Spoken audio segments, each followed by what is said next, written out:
Shall we begin?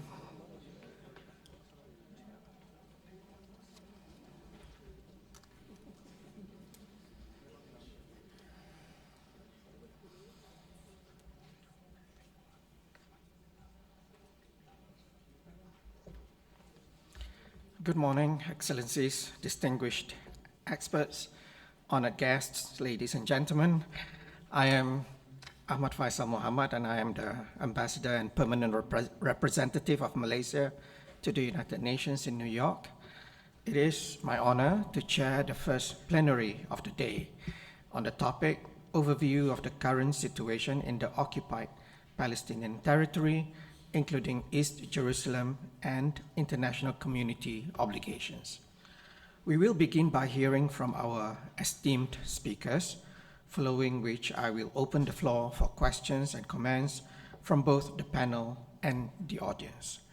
May I also take this opportunity to kindly remind our speakers to adhere to a 7-minute time limit for their interventions in order to ensure sufficient time for a productive discussion.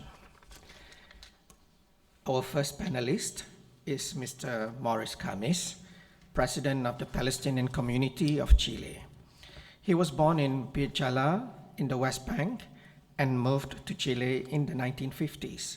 He is a well-known businessman and leader in the Palestinian Club, including the football club. He has been leading in organizing the engagement of the Palestinian community in Chile with their homeland, as well as visits of Chilean parliamentarians to the occupied Palestinian territory. Sir, it is a great privilege to have you with us this morning. You have the floor, Mr. Khamis. Thank you, Mr. President. Excelencias, distinguidos Excellencies, distinguished members of the committee, authorities of the UN, representatives of civil society, friends, all. Please receive a warm welcome and embrace from the Palestinian community that for generations has maintained alive the memory of its nation. We are descendants of men and women who arrived searching for peace and freedom, but never gave up their identity. Our institution groups over 50 Arab and Palestinian organizations in the country, cultural centers, and, for example, the Mil, the women Palestinian Women's Association, Damas Palestinas, and the Palestinian Football Club that has proudly carried the Palestinian flag to every corner of Latin America. We are extremely proud to receive you here in at CEPAL, at ECLAC, which is the home of Latin America, where we struggle for justice and the dignity of our peoples. This is not an institutional act, it is a humanitarian act, because when the pain of Palestine is shared, it becomes a commitment. Today, we are brought here with a topic that is part of world effort, Gaza, and it has suffered from impunity. Over 75,000 Palestinians have been murdered since 23, and hospitals and schools have been destroyed. Entire families live under rubble and have been replaced once and again. The Israeli occupation continues to grow, and the West Bank is a systematic issue that seeks to erase all Palestinian life, and it is the result of a colonial project that has been exercised with the entire Palestinian people. However, they resist. They resist in Gaza, in the West Bank, and in Jerusalem, in the refugee camps, and of course, also in the diaspora. Because the Palestinian diaspora scattered throughout the world, but gathering because of memory and identity has become an extension of Palestine. We are the voices that talk when somebody tries to silence those who live under occupation. We are the proof that exile does not erase ownership, but that it multiplies it. Each Palestinian in Chile, Latin America, or anywhere in the world carries with himself or herself that part of that land that is unforgettable, an unavoidable duty, keeping the Palestinian fire alive until justice prevails and occupation stops. From Chile, the diaspora not only preserves its culture and its roots, it also acts through our civil society organizations, the media and the universities and the bonds in the political world. We have been able to set up Palestine as a state matter with ethical and legal conviction. Our community has been a bridge between Latin America and the Palestine, a solidarity channel, but also a political agent that demands consistency between the values we stand for and the actions we embark on. In this sense, Chile has become a key stakeholder in the defense of the rights of the Palestinian people, not only because of its solidarity history, but because of hosting the largest Palestinian community outside the Arab world, but because it has started to translate that solidarity into concrete actions. In Chile, we have been able to foster a bill that forbids the importation of products from Israel. This project that is supported across the board from all political sectors in Chile. It's a historical precedent in the region and becomes an act of consistency with international law. Because no state that respects human rights can continue to trade with occupation. You cannot fight corrects himself. You cannot profit from colonization. You cannot normalize apartheid, and you cannot call free trade what is built on the pillage and the suffering of a occupied people. This step taken by Chile represents a concrete way of sanctioning the occupation and fulfilling international obligations that states should uphold in the face of apartheid crimes and war crimes. It is also a message to the world for the respect of international law. The respect for international law cannot be selective, nor trade can be above human dignity. Dear friends, we know that political changes are not enough. You need a cultural change. That's why the Palestinian diaspora is irreplaceable in its role. From Chile and Latin America, we work in order to keep the truth alive in the face of disinformation, to educate new generations, for building bridges among peoples, for transforming solidarity into conscience and conscience into action. The diaspora is not only the memory of the past, is the instrument of the future. Because as long as there is a Palestine in the world that is willing to speak, Palestine will continue to exist. This strength of civil society and organized community demonstrates that the Palestine cause not only belongs to foreign offices and diplomats, but all human beings who believe in justice. The role of this committee is precisely that to articulate that moral strength with international institutional arrangement so that the voice of peoples translates into decisions that actually change reality.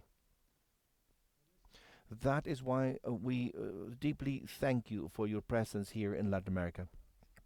This region that has known oppression and resistance understands that freedom cannot be begged, is to be conquered, and understands that also international law is not a formality, but the line that separates civilization from barbarianism. In Chile, we confirm our commitment with the three inalienable rights of the Palestinian, were self-determination, national independence and sovereignty, and the right of the return of all the displaced and refugees. We reaffirm our commitment with the cooperation between Latin American civil society, United Nations, and the Palestinian institutions to promote the reconstruction, the healing, and justice. Palestine does not need charity, it needs freedom.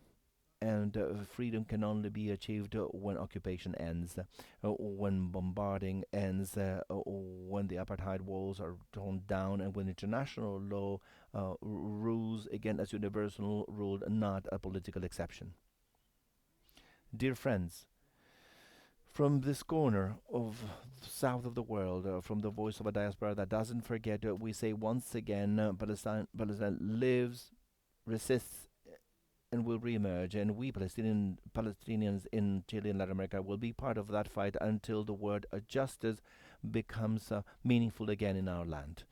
As Ghassan Kanafani wrote, one of exile is not in the distance between us and the motherland, but between the distance between us and justice. And as long as that distance exists, we will continue to walk towards that, because the Palestinian cause, it's not about nostalgia, it's a commitment. Because wherever there is a Palestinian, there'll be a motherland waiting to be free. Thank you very much.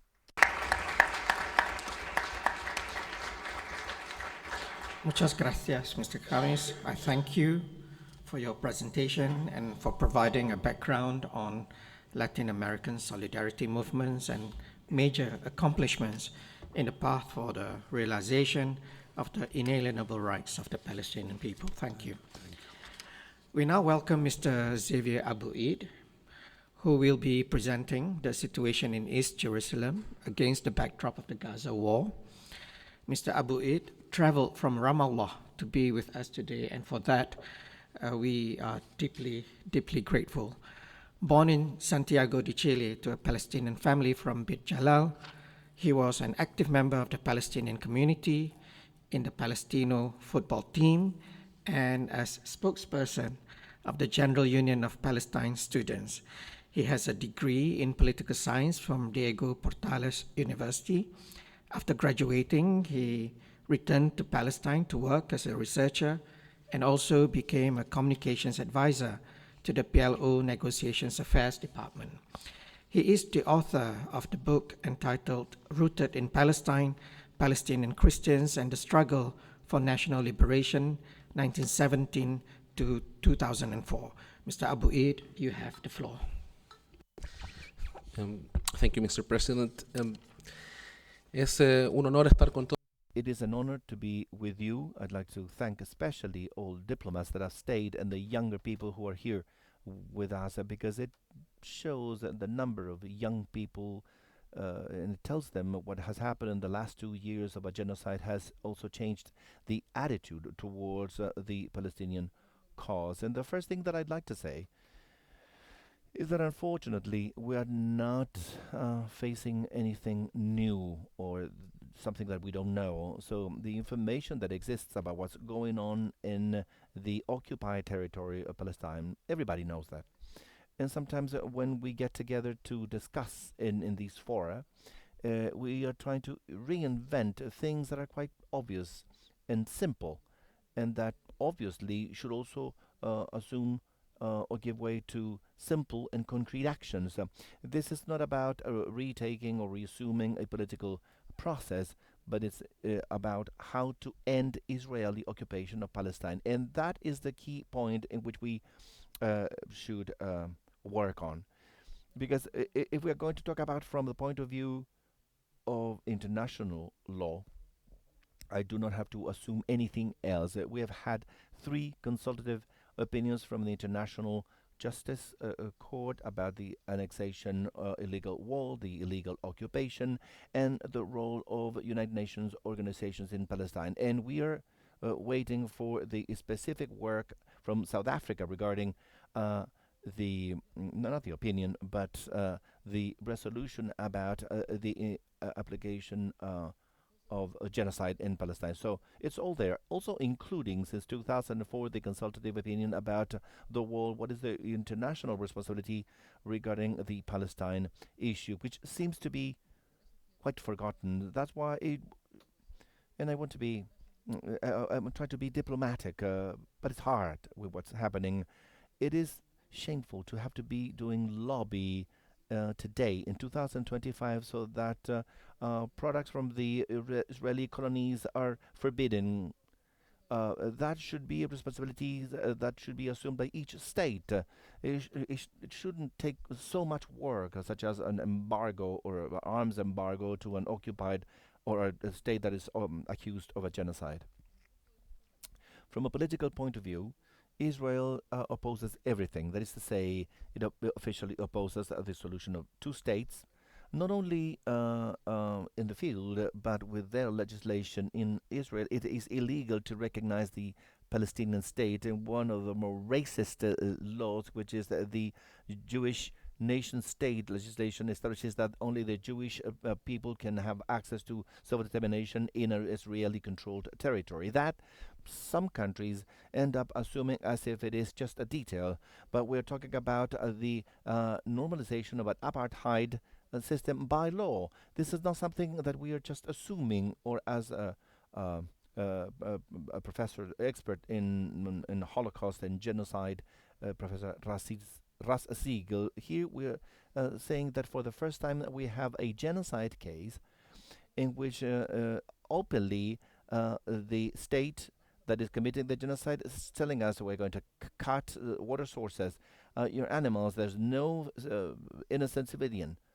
And we still see that members of the international community still get together and normalizing their relationships with officials that are accused in the International Court of Justice because of carrying out and expressing those kinds of statements. In the time that I worked as an official in the organization, there were two states that Israel doesn't want, or a single state with equal rights for everyone that Israeli oppose, or an apartheid system, or one state with two different systems. And I remember they used to say we had a fourth option. We said because the other thing could be a genocide, but we do not believe that that will be achieved. And Israel has shown for the last 2 years that they are willing to get to that point.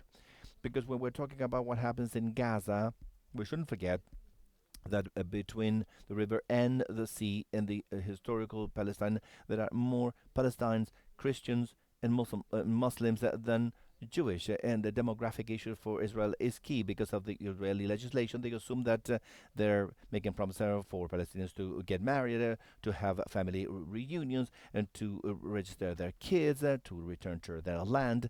And now simply they were up in arms, and Israelis taking on this action in order to limit the presence of Palestinians in the area. When we talk about international responsibility in that regard, we should remember that civil society in Palestine is in danger, that the six largest Palestinian human rights organizations have been declared as terrorist organizations by Israel, and that part of the consequences of that is that they are in bankruptcy, and they're still working very bravely anyway.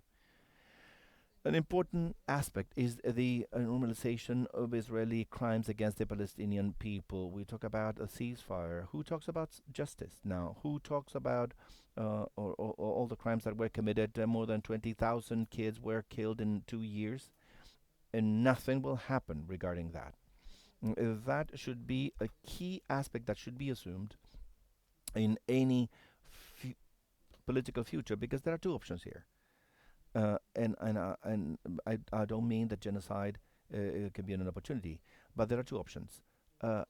It's either we go from genocide to the end of the Israeli occupation to take advantage so that there is a true political process, or we assume the genocide as an option to go back to the situation for 10, 20, or 30 more years that will enable impunity that Israel is looking for to remain in the land and to make it impossible the possibility of a Palestinian state.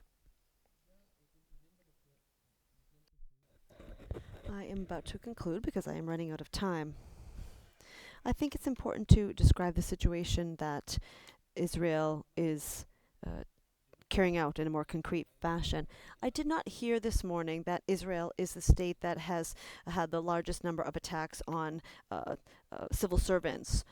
I have not heard that Israel has systematically attacked the journalist. More than 250 Palestinian journalists have been murdered in Gaza. Also, journalists are no longer allowed to enter Gaza. Now, all of this, I'm saying, is with the intent to mention that today, with regard to the occupied territory, specifically in the East Jerusalem, the capital of the Palestinian state, what is taking place, and I would like to insist with this, as I started, this is not something that is unknown.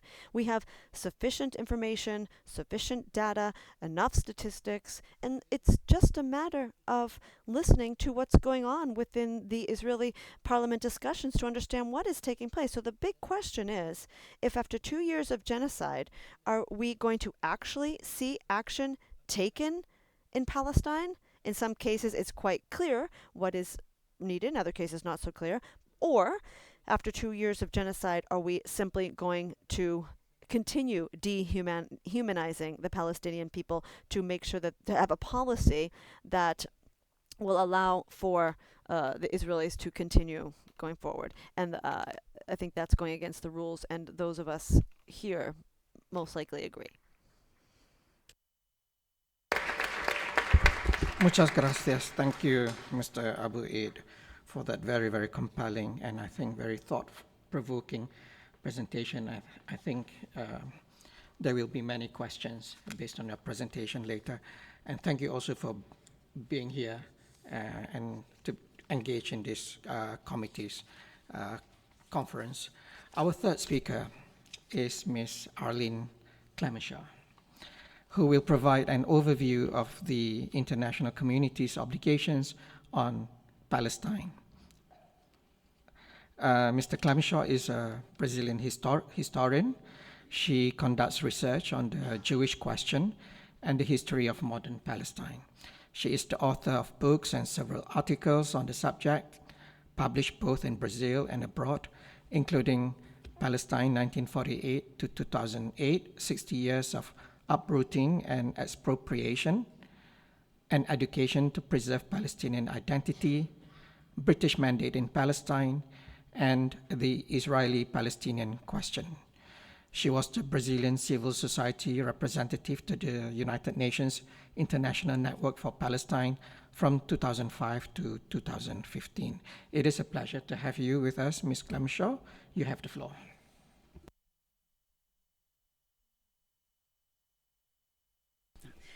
Thank you very much for that presentation, Ambassador. I'd like to thank the government of Chile for hosting this meeting and thank the Committee on the Exercise of the Inalienable Rights of the Palestinian People for holding this meeting, and thank also the translators for their wonderful job in making this possible. La última vez que hablé en castellano, causé problemas con... The last time I spoke in Spanish, I caused problems for the interpreters with my Portuñol, so I will be speaking in English. Colleagues, academics, civil society. What has taken place in Palestinian territories is the rapid unfolding of a historical process that has been in place for a long time. A nation expanding its borders at the expense of the native people.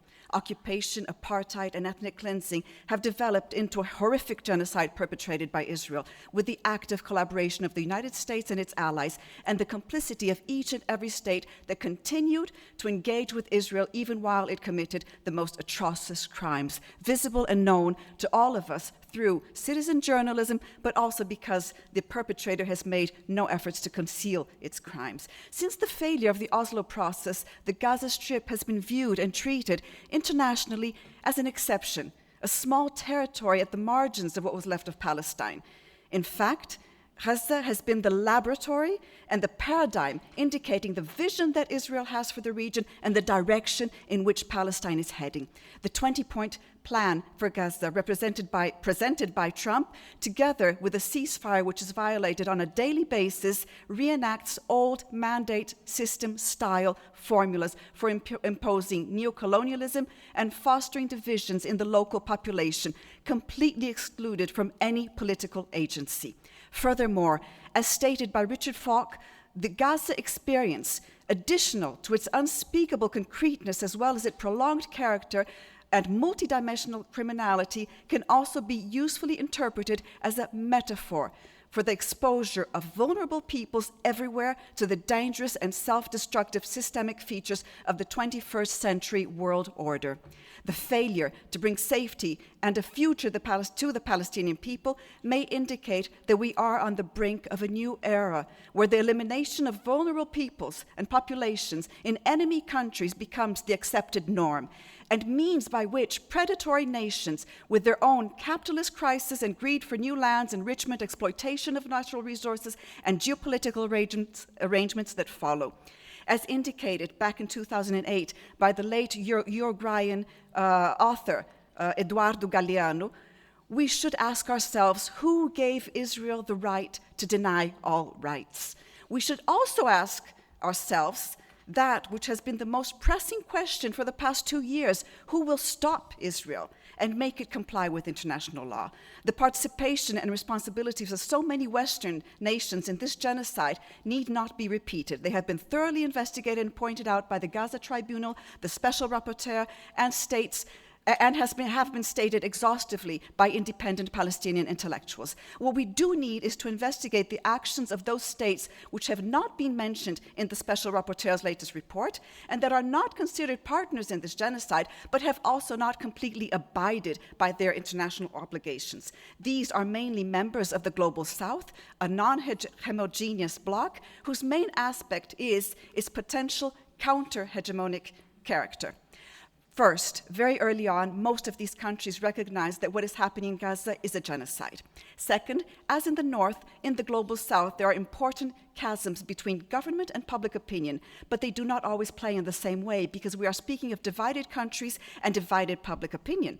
Civil society in Latin America, as in Europe and the US, has made huge advances in terms of recognizing, condemning Israeli occupation, apartheid, and genocide, but it has also, and it is also disputed with large, for example, evangelical, I don't want to generalize, but which has a very important pro-Israeli sector. In Brazil, for example, 20% of the population supports far-right pro-Zionist parties. 26.9% of the population is evangelical and therefore tends to support Zionism. As in the North, the elites that control large corporations, the media, foundations, and universities, they have not changed. They continue to support Israel. This means that even though there has been the largest ever public opinion shift pressuring for change, the more progressive Latin American countries, for them to enact, they still have to counter what is frequently conservative legislative bodies, conservative elites, and large constituencies of far-right and evangelical voters and members of civil society. Even for progressive governments to act in our region, we need, and they need, both backing and pressure, in other words, to act together with organized civil society. In Brazil specifically, civil society and governments have implemented measures that have gone beyond European countries, but they're clearly not enough, not only from a moral perspective, but also from that of international law and third-party states' erga omnes obligations. At the government level, Brazil has suspended the purchase of 36 Elbit howitzers, intervened since 2025 in South Africa's case at the ICJ this year, therefore, and Brazil has downgraded diplomatic relations with Israel since 2024 and left the IHRA in 2025, where it was an observing member. Other South American and Central American countries, Bolivia, Colombia, Belize, have completely severed their diplomatic ties to Israel, while Chile, Honduras, Ecuador have called back their ambassadors for consultations. And a few other very well-known important acts of economic boycotts have been imposed, and I will not repeat them here. However, Brazil has failed to comply with other obligations, and I'm taking the example of Brazil where I come from, but we could do this and have this analysis in each and every of our countries. Other obligations violate, in face of violations of Israel. First, to take the first example, very importantly, it has not canceled oil sales, in spite of demands from workers' unions, from the Federação Nacional and Federação Única dos Petroleiros, the oil workers' unions, these sales amount to 3.3% of Israel's crude oil consumption in 2024, according to Comexstat, a website, an official website. It has not exited from the Mercosur Free Trade Agreement, in spite of the fact that this agreement violates its own settlement exclusion clause.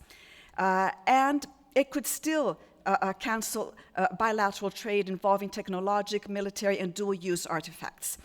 And also collaborate with initiatives that exist to prosecute war criminals in Brazilian countries, and they are very difficult to be conducted by civil society, given a series of formal difficulties inside the judicial process. Now, could Latin American countries, with this small example that I gave, given the lack of time, could they agree on coordinated actions such as military embargo, cancellation of FTAs, and the prosecution of war criminals who come to the region? Latin America accounts for 33 of the approximately 125 countries considered as part of the Global South. That is 25%. And 70% of Latin American countries are governed today by center to left-wing progressive governments, which means that there is some chance for this concerted action to happen. And to fully meet their obligations, setting therefore a new precedent, a new direction for humanity. We may be at a crucial moment for humanity, as many foresee, but the nature of the new era unfolding is disputed, and a concerted action to protect and heal Gaza and to demand immediate Palestinian self-determination may represent the difference that is needed. If it is true that the world has reached a tipping point, it is up to the Global South to assert that either international law, a European project in its origin, and social justice be valid and applicable to all, or it will not be there for any of us. Thank you.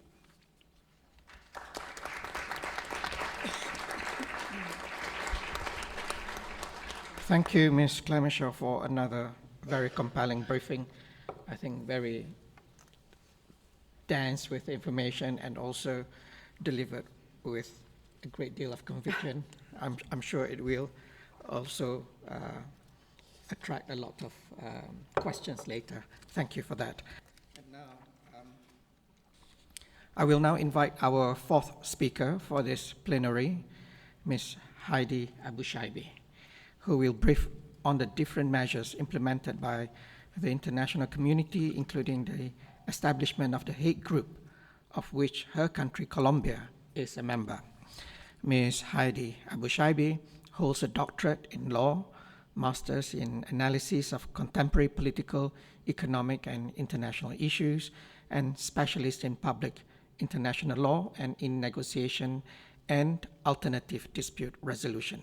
She is a lawyer by profession with 20 years of experience as a research professor in public service and in carrying out consultancy work in the fields of human rights, transitional justice, international justice, and in the development and management of public policies.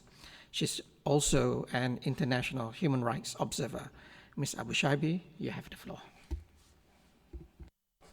Thank you, Mr. President. Honorables delegados y delegadas.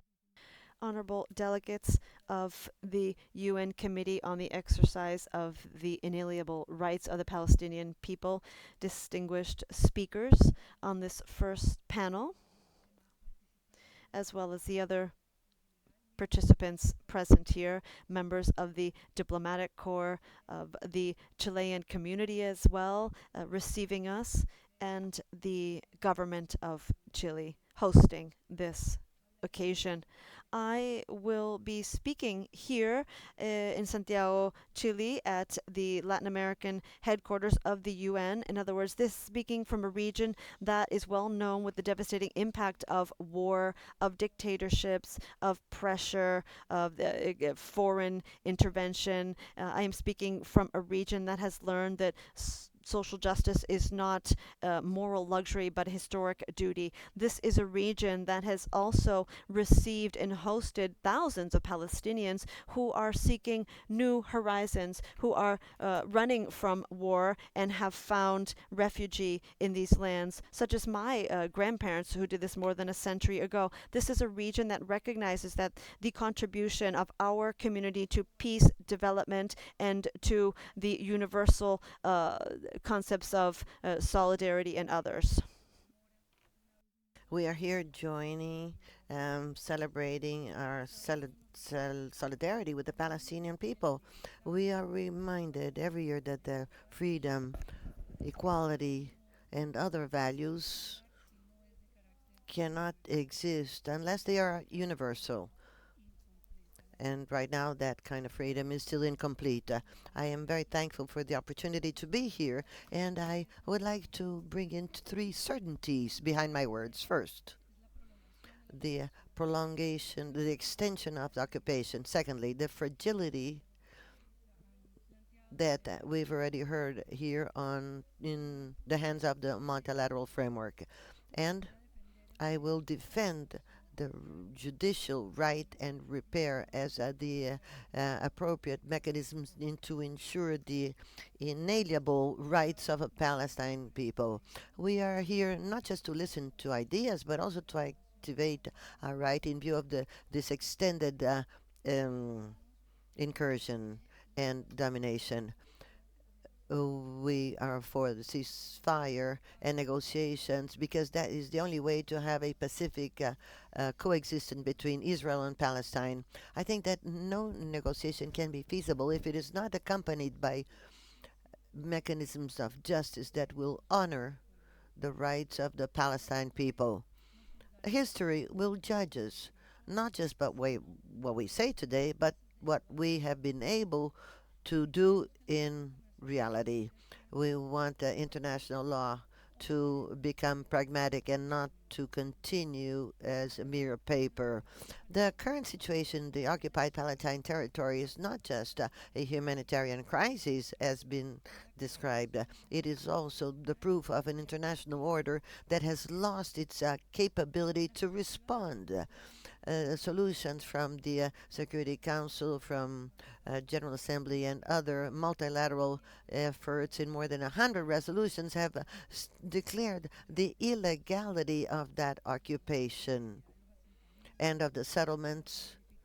It talks about the modification of Jerusalem's status, and still, this is a mere declaration. There is no real uh, framework that will provide the Palestine people the capability to survive.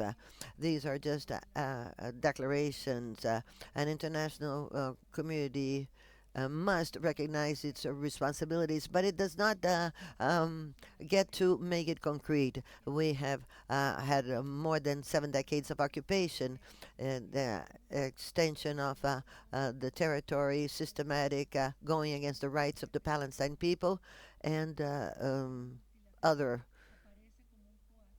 The multilateral system is co author of that situation. They were created to contain and not to perpetuate. In all of these years of Palestine occupation, we see the full destruction, almost full destruction of Gaza, and we have had more than 65,000 civilian casualties, according to UN's report. In the West Bank, the expansion of illegal settlement has been extended, taking up of land, and the almost reservable occupation of territory, apart from all of the abuse and everything that is not worth mentioning here. The legal situation is clear. The occupation is unlawful. The settlements have no rights. The Palestine population lives under a regime that is clearly an apartheid, that has been stated. The multilateral system has responded, but the resolutions are still dead uh, words. The ceasefire that was signed in October of this year shows that while the law is not applied, that diplomatic silence will continue keeping up that impunity. The Palestine people is living in occupation, but that reality is not just another conflict difficult to solve. It is a structural crisis of international law, and that's what I would like to talk about: the creation of UN and its multilateral system after 44 was born after that war. But we now see that the system continues to receive that colonial inheritance that was created in 1945. But now the society is different, and UN has been unable to overcome that original structure that does not allow it to make headway in the consolidation of the decisions that are adopted and to go from declaration into action. A clear conclusion is that the multilateral system has failed.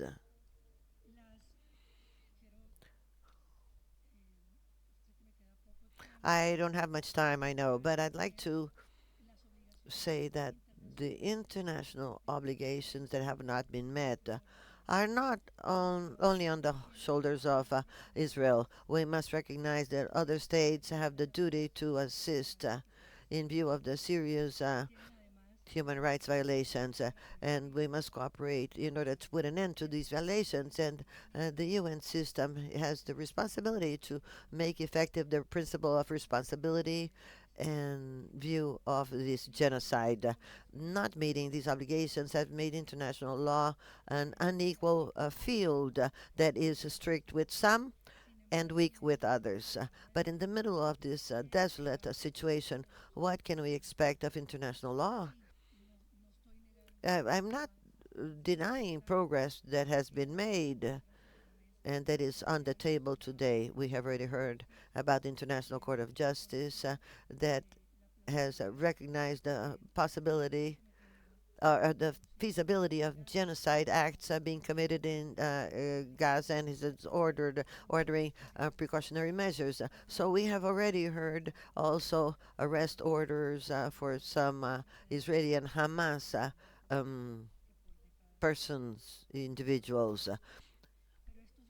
But these bring in a turning point. I don't fully agree with what Eileen said that right now the inflection, this turning point, is due because of political stands of the governments that are right into this. I believe that the Israeli-Palestinian conflict has to do with should leave aside ideologies and should concentrate in recognizing common values that as international society we have chosen to follow and that we have taken centuries to build. And right now, international law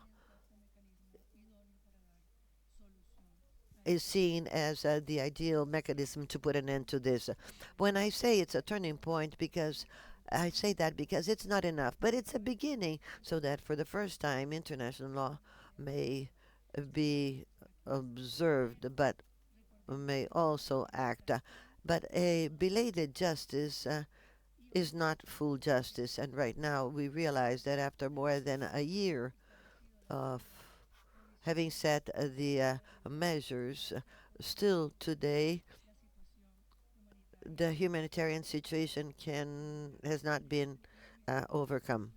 My second conclusion is that international law may be relaunched here if we take advantage of this judicial momentum in order to tilt the balance of power to go from non-occupation into full reversal, how to go from words into action, that the legal mechanisms don't remain in files, but they become sanctions, compliance, precautionary measures, individual legal responsibility, and truly effective.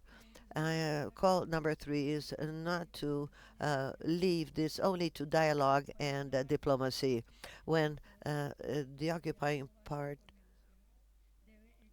we don't think that negotiation is enough. We must have minimum levels of repair and autonomy, and that is the crossroads we're facing right now. This cause should become a test for the multilateral system. Uh, or either it is reformulated or we will see a continuation of a struggle of power. The political veto, sanctions, and the weakness of the Security Council still undermine the credibility of the system. But we also find new opportunities. The voice of Latin America and the global south has risen in view of the inaction of the big powers, our region with transitions is searching for repair, and it does have the authority to recall that there's no peace without justice, nor justice without truth. The recent consultations that was um, called on by our civil society are proof that solidarity may become legal and diplomatic action. I finish off saying that international law was born to limit power. If it cannot do so today, we should refound it out of principles and not of convenience. And the states and the governments become essential parties. The Palestine cause is not of compassion, it's something having to do with international coherence. And as jurists in this region, I say that defending Palestine is not ideology or political decision. It's an act to defend right for as an element for coexistence and peaceful coexistence between nations. Thank you.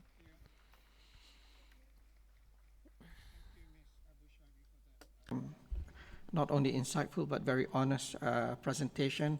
You've raised so many relevant points for us to ponder. Thank you. The last but not least presenter this morning is Mr. Sami Ali Saba, who will focus on actions in his country, Bolivia. Mr. Sami Ali Saba is the Public Relations Director of the Arab Community of Bolivia, a renowned young businessman from Cochabamba of Palestinian Arab origin, distinguished for his active participation in strengthening cultural, social, and economic ties between the Arab, Bolivian, and Latin American communities in his country. He has been a key figure in the organization and representation of the Arab youth of Bolivia, promoting initiatives for integration, international cooperation, and the preservation of Arab cultural heritage within Bolivian society. Welcome, Mr. Saba. The floor is yours.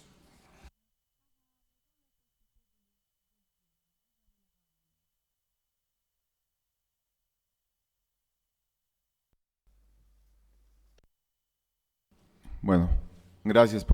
Thank you very much for that introduction. I'd like to start out by asking for a minute of silence for the victims that fell during these years.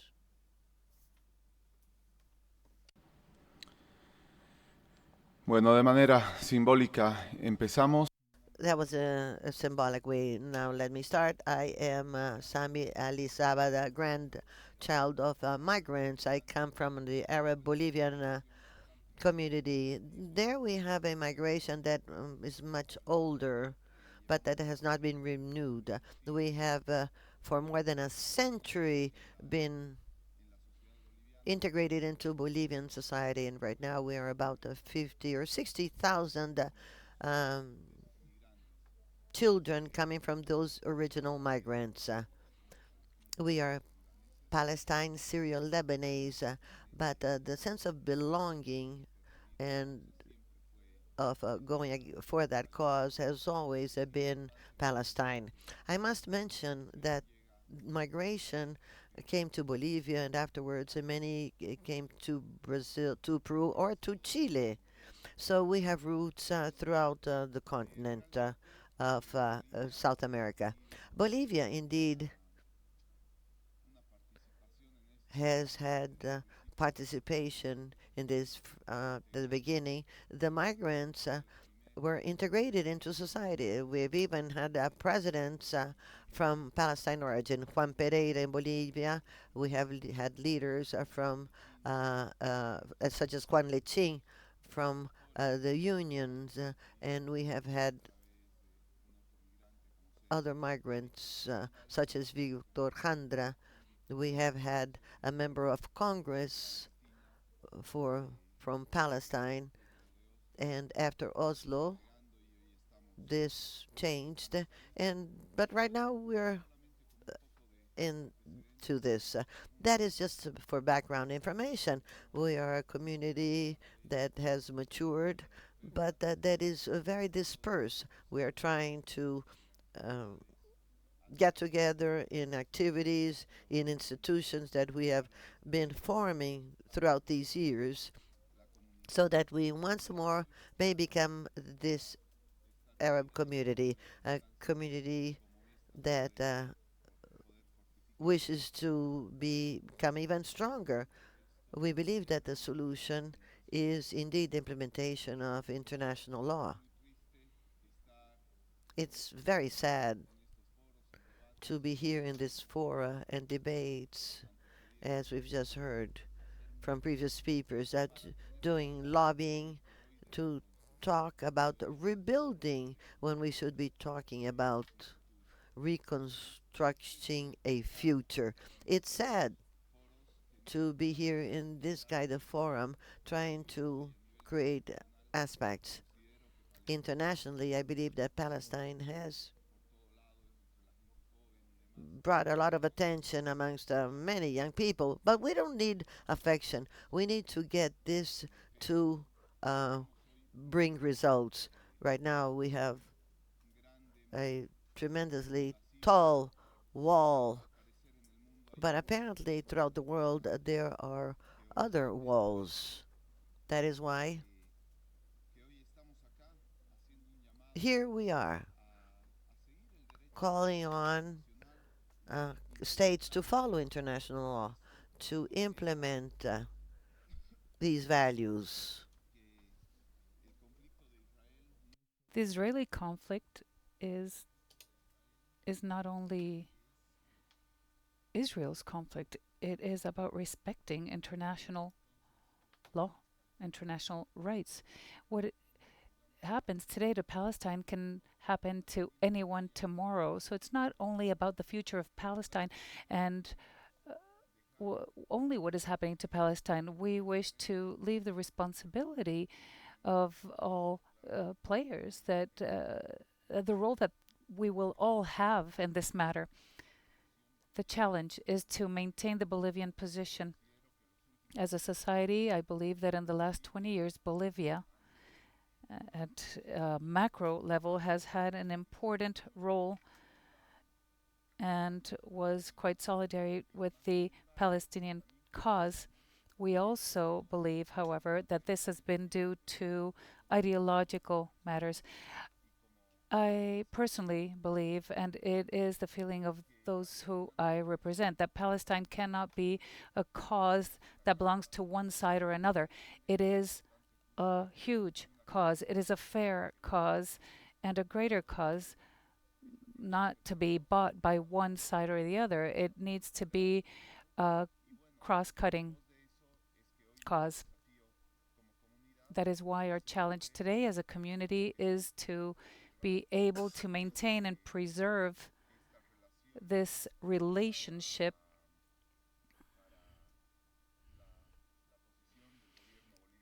and Bolivian government's position. After the abandonment of the PLO post-Oslo, there was no coordination. So this has segregated our community, or what we had until the 90s, which was quite consolidated. So our task, those of us who took this on, first youth and then the community, has been to re-articulate this so that today we can be present here today with a single voice and to represent our parents, our grandparents, our great-grandparents who came and taught us to be part of a society. We form part of the Bolivian society. We feel Bolivian but fully identify as Palestinians. We feel this is a just cause, a cause that must be made visible, and always under the premise that where our shadow falls, there will be Palestine. Thank you. Thank you, Mr. Saba, for the very insightful and also interesting presentation. We will now begin our discussion. Participants are encouraged to ask questions or share comments regarding the presentations given by our guest speakers. We will take a few questions or comments from the audience at a time, after which our speakers will respond. This format will continue throughout the session. Please introduce yourselves before speaking and keep your remarks concise to allow time for everyone. So the floor is now open for questions. Any question from the floor?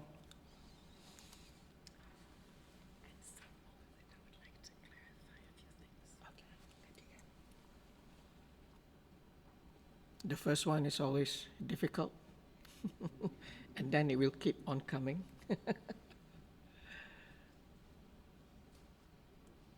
Yes, please, gentlemen, sit. ¿Se escucha? I'd like to ask a question, or more so a comment, on what Clarissa presented. And to counter what Sammy, Heidi, and Maurice mentioned, I feel that today the mistake is made that podría presentarse. My name is Diego Jamis. I'm the director of the Palestine community in Chile, and I am also the director of the Palestine Club, and I'm an attorney. I feel that there is an error there because, in general, and we see this today, I feel the legitimate reivindications of the Palestine people cannot be associated to a political sector. And of course, there are political sectors that are more solidary or more convinced about the Palestine cause, but I feel that our task, and it's what has been done in Chile, the inalienable rights of the Palestine people do not belong to the right or to the left. They belong to mankind. And today, Palestine, I think Sammy said this, is not only that the Palestine people's future is at stake, it is what's at stake is the world that we are going to live in. Do we want to live in a world that is based on norms or force? And this legitimate reivindication of Palestine, only with the political force, ends up harming the Palestine position. In Chile, throughout the different administrations, we have had a state line. It goes beyond each administration, and this should be replicated. Having said this, we can't turn a blind eye to this, and what has happened is that we lost a huge opportunity, especially in our region, by having governments that empathized with the Palestine cause more than other administrations, or like the ones that have arrived recently. So here's a question to the panel. There is a structural deficit for Palestine, and by this I mean the society, communities, everyone.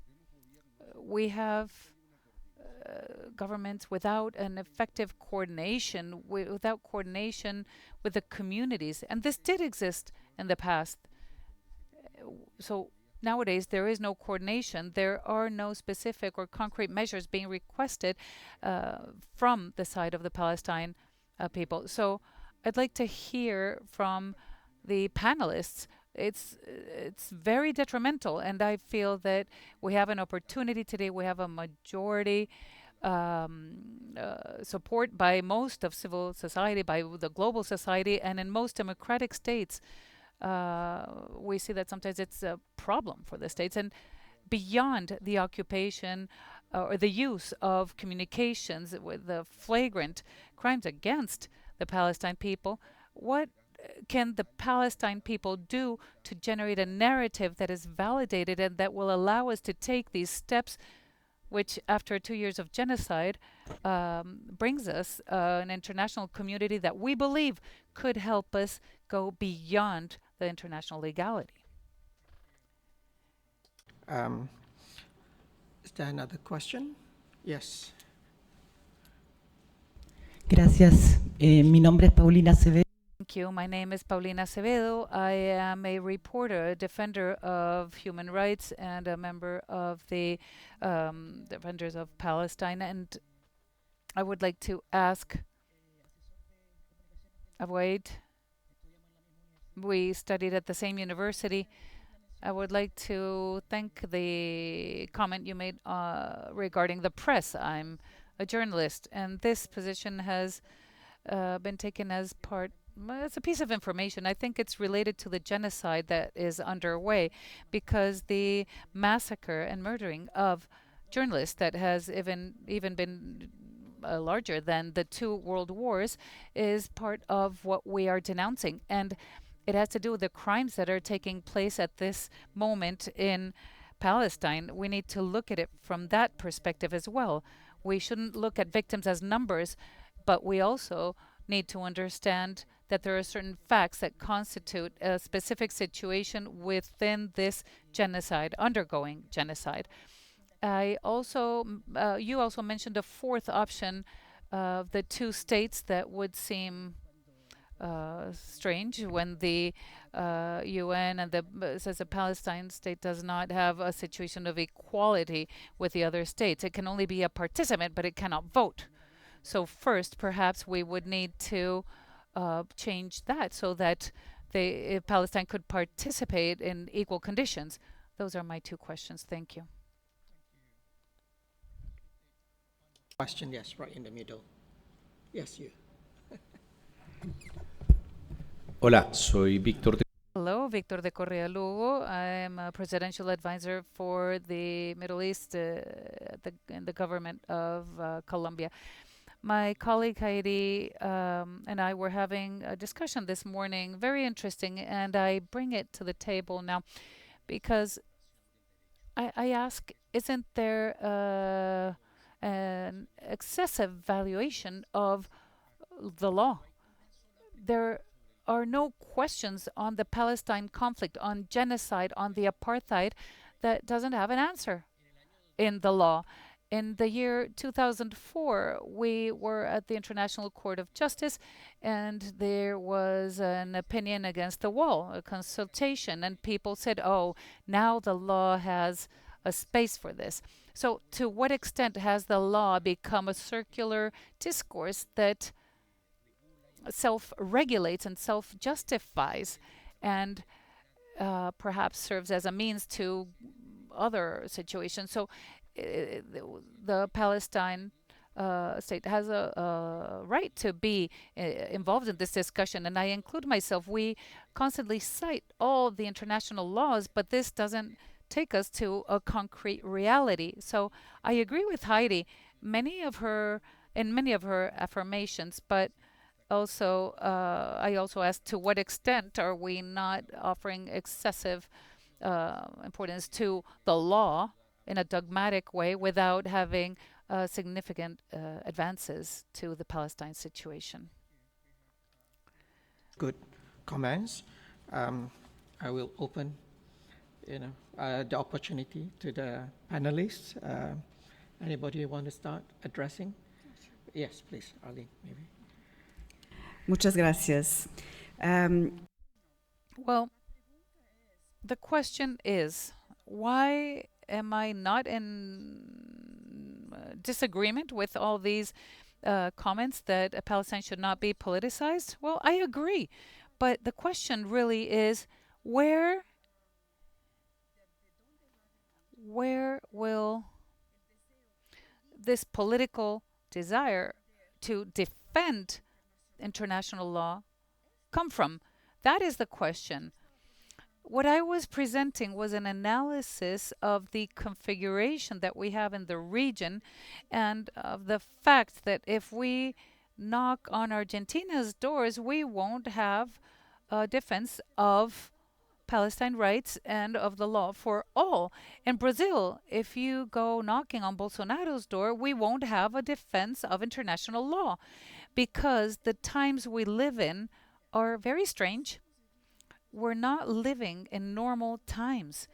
In the world, there is a rise of an extreme right wing. And if they were normal times, I would agree. We're not going to politicize the Palestine cause. I want to analyze where we can expect this defense of international law and Palestine rights to come from.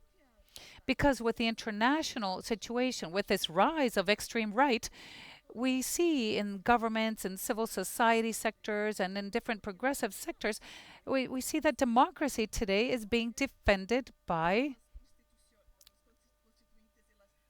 the constituents of these progressive spaces. With the political configuration we have today, it's very easy to say, oh, I don't want ideologies, but it's not enough. We need to analyze this more profoundly, and ideology is part of different administrations of civil society, of organized civil society, of the representations. That's where it is. We need to work with this, and we need to understand that we have progressive governments in 70% of the region. And I sincerely hope and wish you luck with your elections here in Chile. This reality is what we need to analyze and understand how we're going to move forward so that these progressive governments or administrations can move forward, because not much has been done with this risk that we are facing in the world.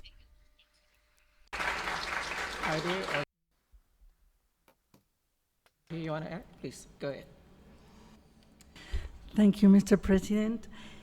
Me gustaría I'd like to in the face of a question that I was addressed, and if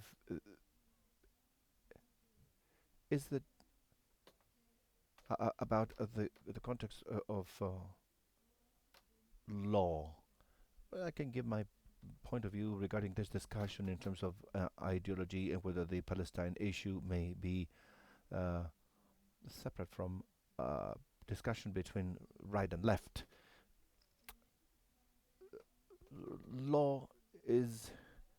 International law is a mechanism that can be used to deal with international relationships and among many others, deterrence, diplomacy, force. There are many mechanisms. But as I said in my presentation, for more than 3 centuries, we have consolidated a scaffolding that is based on consensus in the face of common values for the international community. And I believe we do not recognize the very important progress that we have achieved through these multilateral spaces with the main pillar of law until we lose it entirely. Currently, international relations are carried out to a large extent, and the most successful ones are carried out through means of diplomacy and law. And the discussion here is not either law or not law at all, because if we say no law, we would be talking about force. And I believe we would when the space in which we discuss is not legitimate anymore, well, that takes us to the ground of those who'd like to justify the use of force as the essential mechanism of international relations. It takes us to a place or a space of action only considering interests and not the recognition and the development of those common values. Today the problem is not whether the right or the left are in power in any country. The question is whether we're being responsible about fulfilling the obligations that the different states have committed to in the multilateral context, and what are the consequences of that lack of compliance. I believe we are facing a discussion between violence or those who defend the use of violence and force, and those who defend the universal values. And I insist, it's not about the right or the left. I come from a state. I represent a state in this context that defends the values in the face of any visions of those that are in clear violations of human rights. We have been in a transition process for over 20 years. But at the same time, we recognize, because of that same experience and tradition, that impunity and that action without justice only leads to extending conflict and extending the disconformity of those who are oppressed by a system that gives privilege to some and not to others. And in that sense, I trust that law is the mechanism that we should not give as causes that are given to the right or the left, such as the value of human rights, the value of democracy, or in this case, the value of the inalienable right of self-determination of the Palestinian people in their own existence. Thank you, Heidi. Yes, please, Xavier. Thank you, Excellency. I will start alluding to the question of my dear friend Victor. I fully agree with what was stated. The law is the basis, and it should create a framework in which a solution should be sought and found, but it cannot be all. We hear this is a violation or infringement of international law when it's really not. Using that term, infringement of international law, seems to apply to everything, and it's not the case.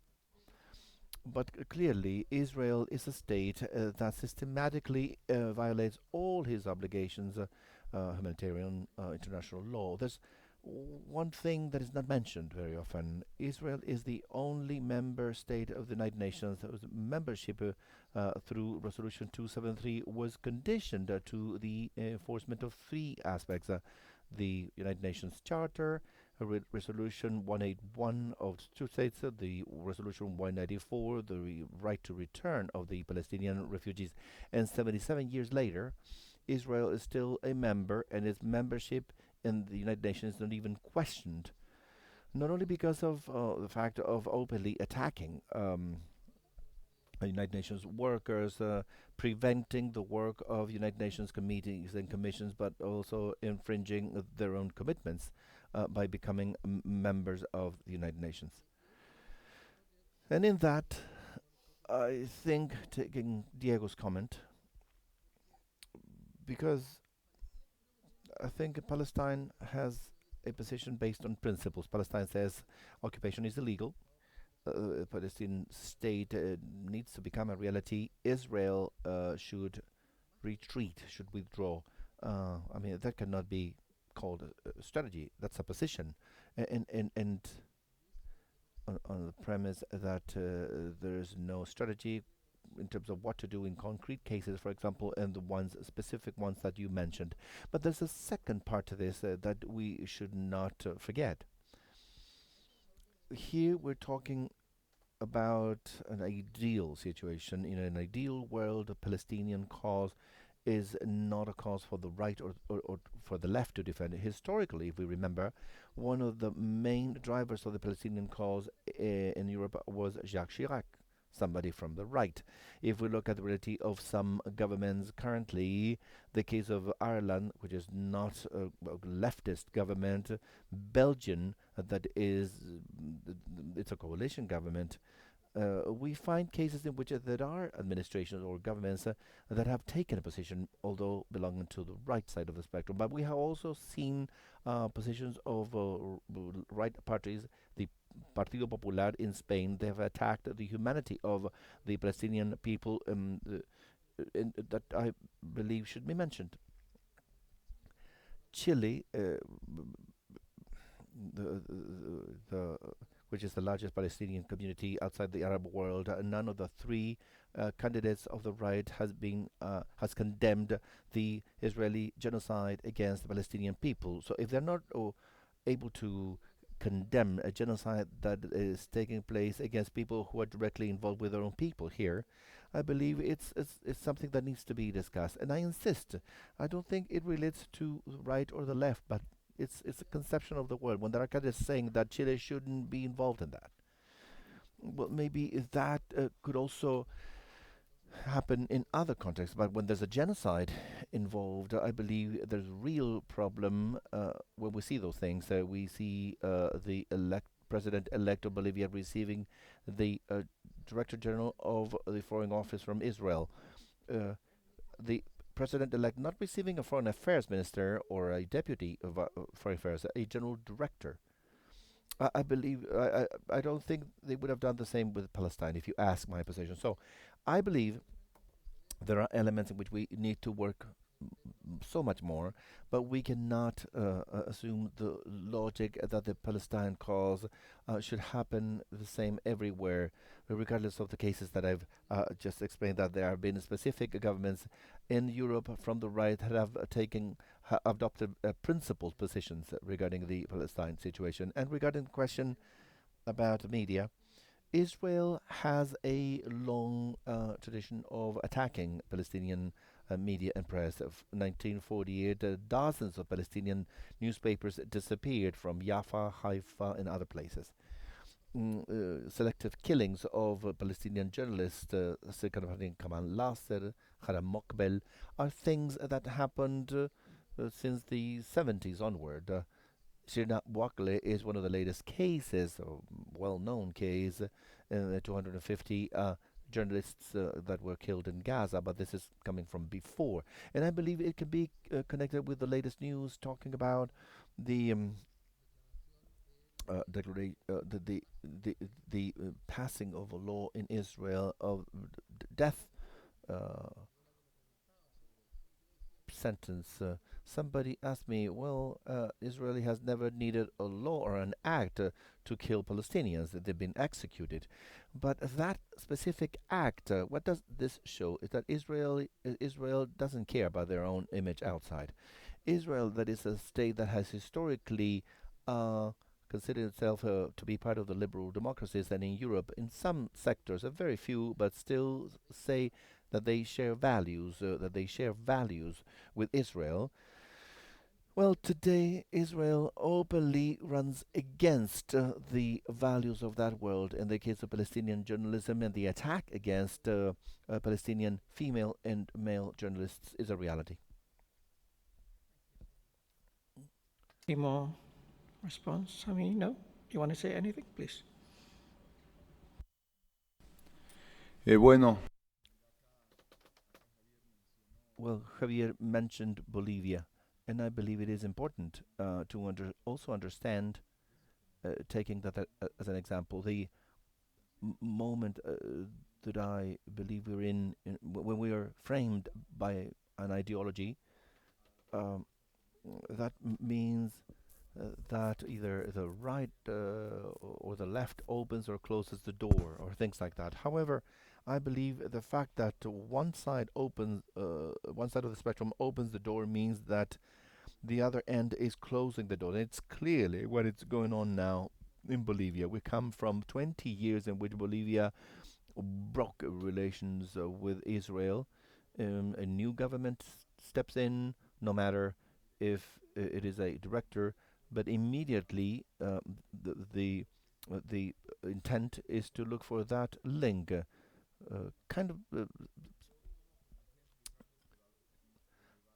And I truly value the maturity of the community here in Chile, that I believe have handled this topic in a correct way across the board. A year and a half ago, I attended an event in which we had former President Piñera from the right, former President Bachelet from the left, and together in an event where they talked about Palestine. So I believe understanding somehow right and left are the two sides of a road, and through the center we have the just cause and the cause of law, and I believe that will be contributing to the cause. Thank you, Sami.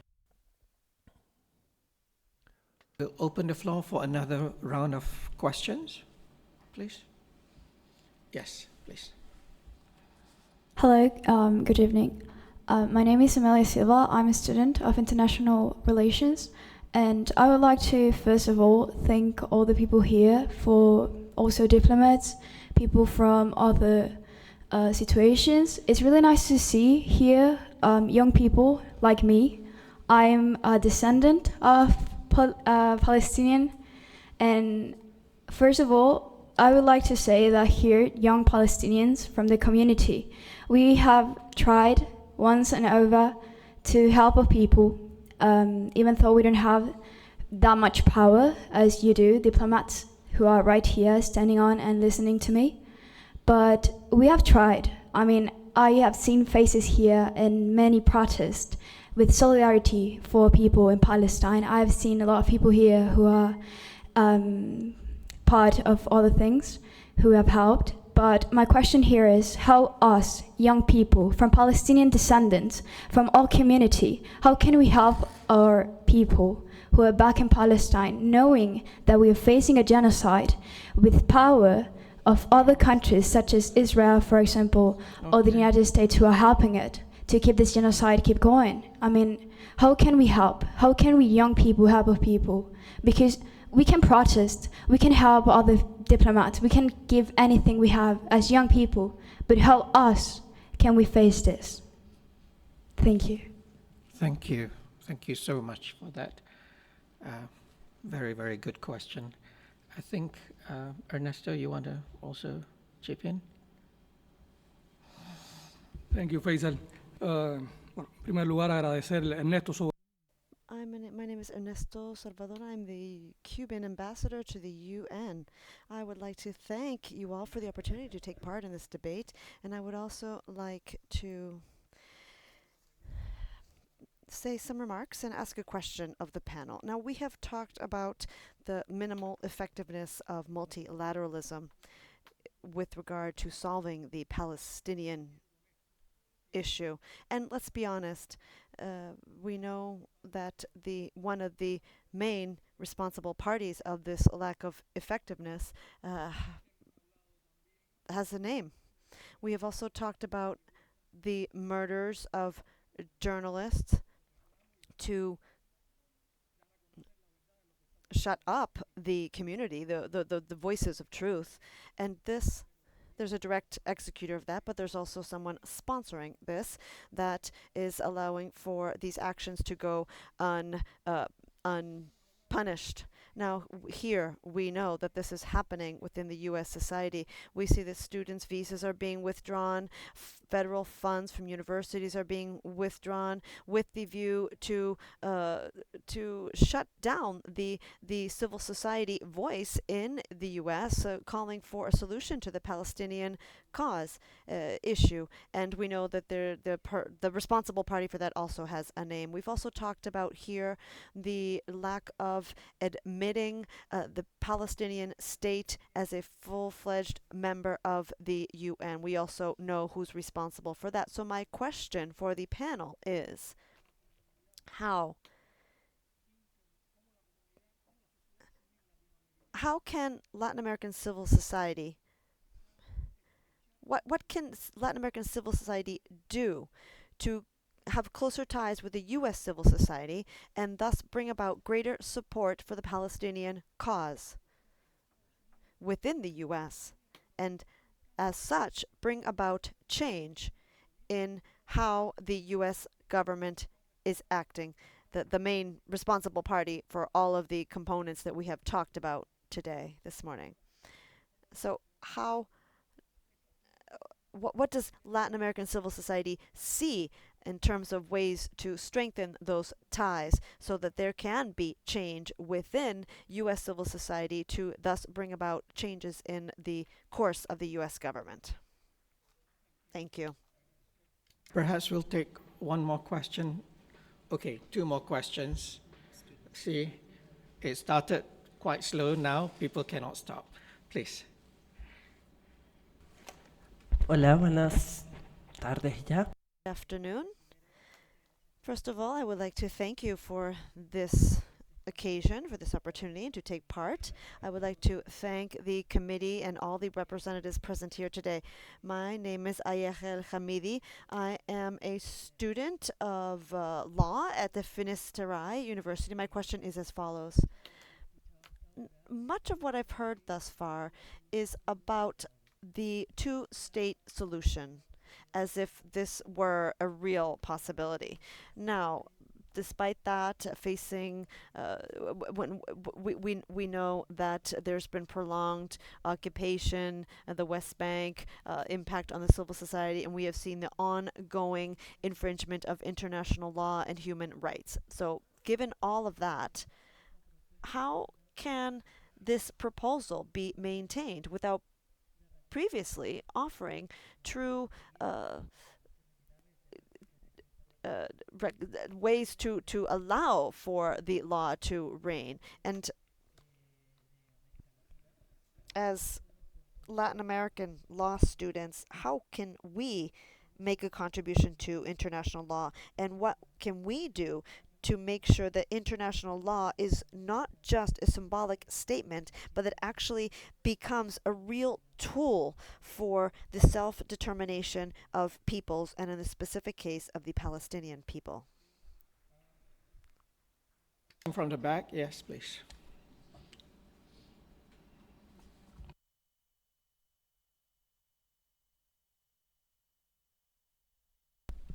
Hola, muy Good afternoon. My name is Benjamin Caro. I am a poli-sci and international affairs student at the Alberto Hurtado University. I don't really have a question, I have a comment. Today, we live in a society in which policies are not evolving as they should. We live in a world in which the left and the right have their own side fight instead of trying to find solutions for national and international issues. And this would be rational. Genocide is a very serious problem. We are almost 100 years out from the Holocaust, and we see the genocide continues to take place. As a future poli-sci expert professional, I know that we need to find dialogue between the left and the right in order to find a solution to the issues we face. Ideology cannot reign over finding solutions as a way and in detriment of finding solutions to such lofty problems such as genocide.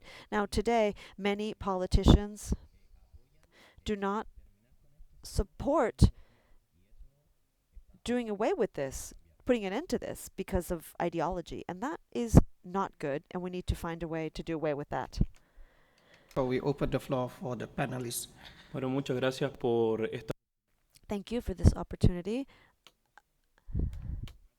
I apologize that I'm sitting here as a part of the diplomatic corps.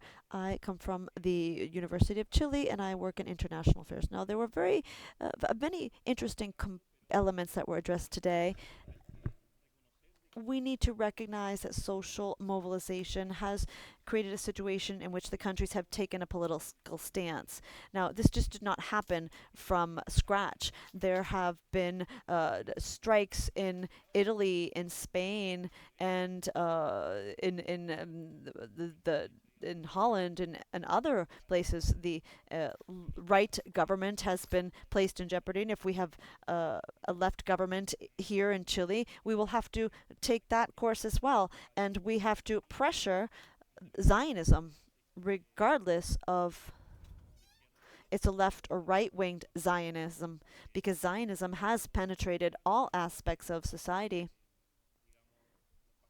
not just the right-wing political parties, but rather in that they have penetrated institutions. Maybe some of them are here, I don't know. There may be some Zionists among us. And I would also like to urge the diplomatic corps to not be complicit to this genocide, to not align with the U.S., to not be part of the Abraham Agreement, and to be aware of the fact that the future of Palestine also involves their decisions. We will continue to pressure and to protest the governments in office and the future governments. And in that regard, I think this was a bit to respond to the young speaker's comment. As young people, we have a tremendous opportunity. We need to continue to exert pressure because we see that the murder has not stopped, the barbaric behaviors have not stopped, and it's up to us, young people, to stand up and to bring about those ties that the Bolivian representative mentioned. This is not just the duty of organizations or the PLO, but others. All of us. So, Javier, I don't know what you think about the Abraham Agreement and the future of the future of the new Middle East. And we know, I was just wondering if you think there's any agency capacity. Now, we as young people, we're not part of the diplomatic corps. We cannot negotiate. Perhaps, what do you think about us actually having any capacity to make an impact?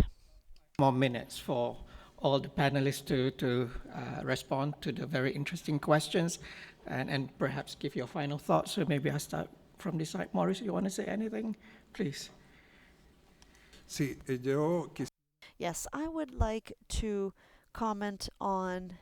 Can you hear me okay? Yes? I would like to comment on what the ambassador of Cuba said regarding what civil society should do pertaining to Palestine liberation and pertaining to having cross-cutting political influence.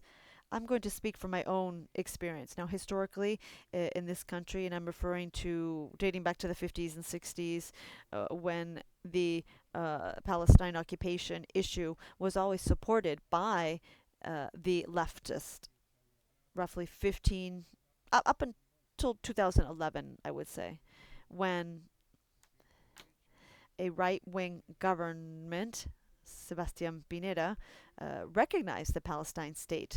Now, what have we done in Chile to have the most important Palestinian group in Chile's parliament?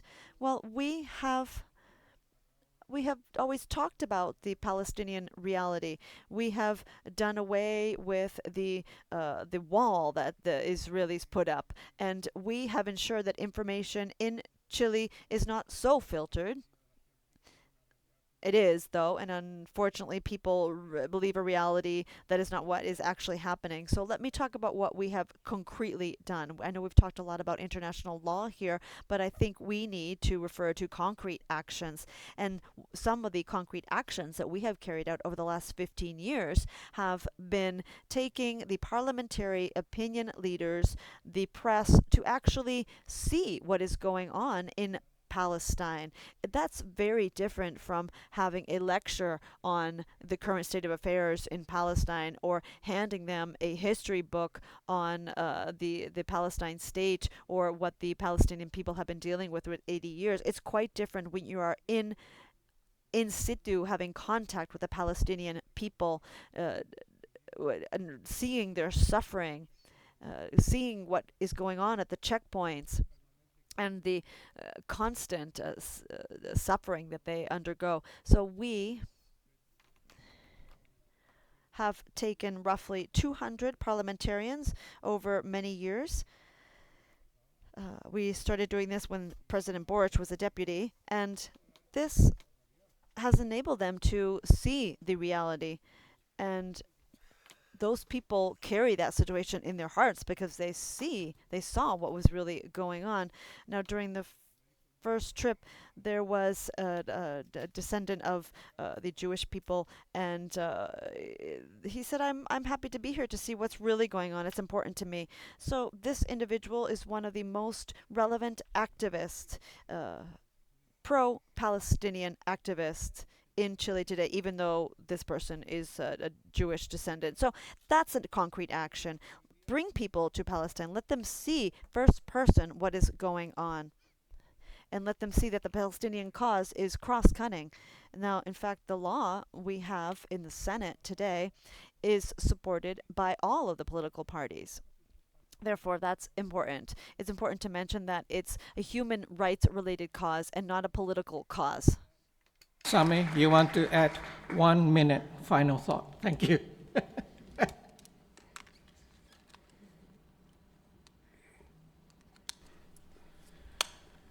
Eh, bueno, reforzando lo que dice Maurice, yo creo mucho en esa transversalidad. Reinforcing what was just said, I do believe in this. We must uh, have the gods look at it from both sides. We have to raise awareness. We have to get our blindfolds off, and we will gain ground showing what really is happening. And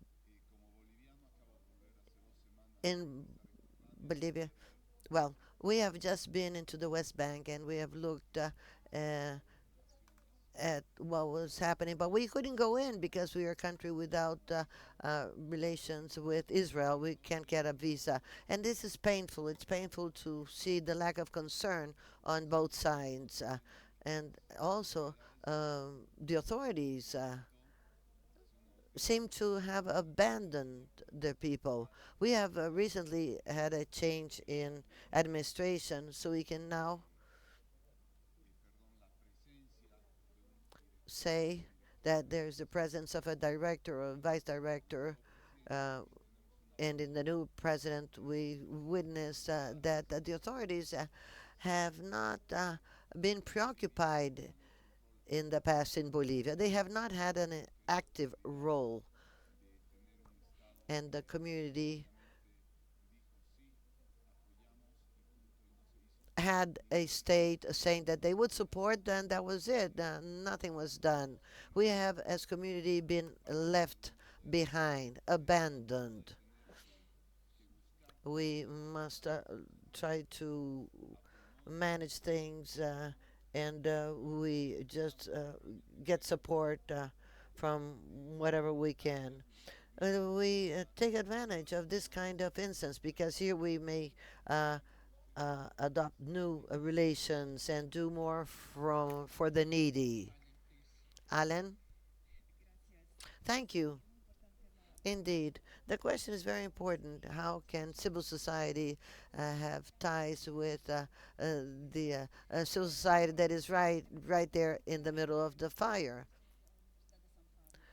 At the São Paulo University, we created a Center for Palestine Study, and I am director of that center. We are making a network of these kinds of studies, not only because of the academic importance, but also to protect ourselves from the right wing. I don't want to create any problems here.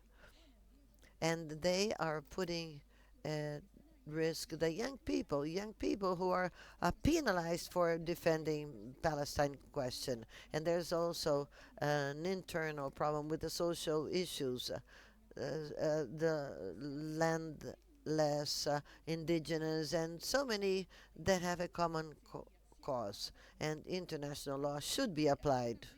Finally, how international law? Well, yes, international law can leave behind mere words if it is applying, if it is able to apply pressure. We need political will and the political will that shouldn't be polarized. But we believe that a wider number of players would play a role, will have a role. They should show political will to apply international law. So this is the way, boycotting investment, BBS. That's the only way we can do this. Concluding remarks in 1 minute. Gracias. Creo que todas las preguntas. Thank you. Oh, I think that all the questions have to do with the role of civil society, as directly stated by the previous speakers, and what is the role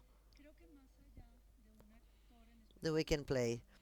Beyond a single player from USA and from North American society, I think that the most important role of civil society is raising awareness. And this doesn't just mean one state. Right now, there are more than 140 surveyed that recognize the rights of the Palestine people, and that is due to a civil society that has reacted in view of this reality. that is out in the open. We see this on TV and in our phones. There is a plan, a historic Israeli plan, and that is to make the Palestine cause something that is shameful, that we should be ashamed of being Palestine. Part of this plan involves lack of information and justification of action against the Palestinian people, showing those of us who have kept knowledge from generation to generation what we have had and what we have today. This has made an effect. There is a recognition nowadays, such as that of UK and France. They are following the pressure of their own countries, of their own people who have gone out into the streets to put pressure on their representatives to not only recognize the Palestine state, but that they also follow this cause. In the Colombian case, there has always been the Lopez doctrine, a doctrine for neutrality, but not a passive neutrality, an active neutrality for the protection of the Palestine people. And they felt that there was a need not to approve some things, but this has been lost. Thank you for your attention.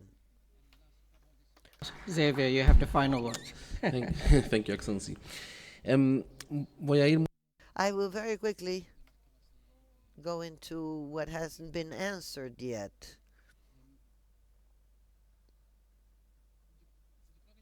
I think that there's something at the core of what's happening in USA nowadays that requires analysis.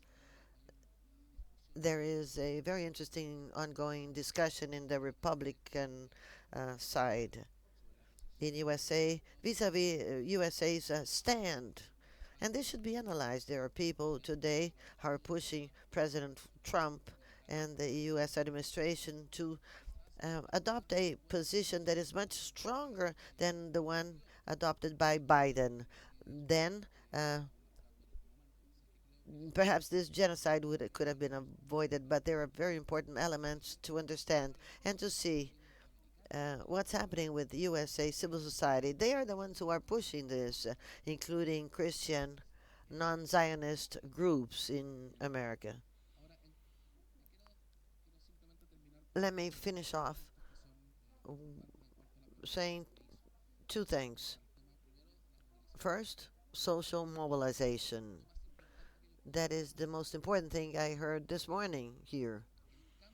The change in public opinion, international public opinion on Palestine, including what I just talked about in the North American right wing, is crucial to understand why there was an international important link. I think that recognizing the Palestine state is the least the Palestinians should receive. I think that's very important to start on equal footing if there's a peace negotiation. But we cannot recognizing without sanctions. The recognition doesn't stop a genocide or this settlement. A ceasefire has been reached, but it's weak. It's a mistake to continue talking about West Bank and Gaza. This is a plan that Israel has to settle all of occupied Palestine territory from 1948. And from the ethical cleansing is still there. It hasn't stopped. And no agreement with the USA has stopped it either. So international pressure through a mobilization that has pushed countries to take action must continue. It cannot stop right now because that is what can lead to the possibility to create a stop to this genocide. And as to the two states, I think that the two-state solution means recognizing that Israel won. It's recognizing that the settlement will remain forever with all of the consequences that may occur. But let's just put an end to the Israeli occupation. But if we continue with this discourse, hey, Israel has built these colonies, a state Palestine is impossible. Well, let's assume the responsibility that will come about for future international relations. It's very important not to grant victory to Israel, quite the contrary. And finally, I'm sorry for taking up your time on Abraham agreements. First of all, we must be clear. Saudi Arabia has clearly said Saudi Arabia for Saudi Arabia, not all the leaks that show in Israel that they won't recognize Israel until there's a Palestine state. And it's important when we talk about a state. We must listen to what the state is saying. And Saudi Arabia has a strong principle statement in referring to Palestine. But the idea of Abraham's agreement exists. And there's a question I always make myself. When the Abraham agreements came about, we heard about the big excuse that countries used to support these agreements. Let's stop what's happening in Palestine. We'll create the conditions for peace in the region. And if we get peace with those, then this will be much easier, which is Netanyahu's speech. And a friend from the political world may say, okay, that's good work to study in the universities, but why don't we study what was Israel's stand before Abraham and after Abraham? What were Israel's policies before that agreement and those after the normalization agreements? And we find that the genocide took place after the normalization agreements, and that the laws that make it impossible to recognize the Palestine state come after the agreements for normalization. So the empirical evidence shows that the Abraham agreements haven't helped at all in reaching a lasting peace. We must understand the call on Saudi Arabia, countries and others, saying that once the occupation is ended, then we will be able to normalize the area with two equal states. Thank you. Ladies and gentlemen, that concludes our deliberations for plenary one. My deepest gratitude, especially to the panelists. Some of them traveled so far to be with us this morning. Thank you so much for being here. Thank you for your insights, your recommendations, and your activism. And also thank you to the interpreters for working overtime, and especially thanks to the audience for being here. I know there may be many more questions, but we will reconvene at 3 o'clock after lunch, and I've been told that there is a cafeteria downstairs, so let's break for lunch, and we'll see you back in this hall at 3 p.m. for plenary 2. Thank you so much.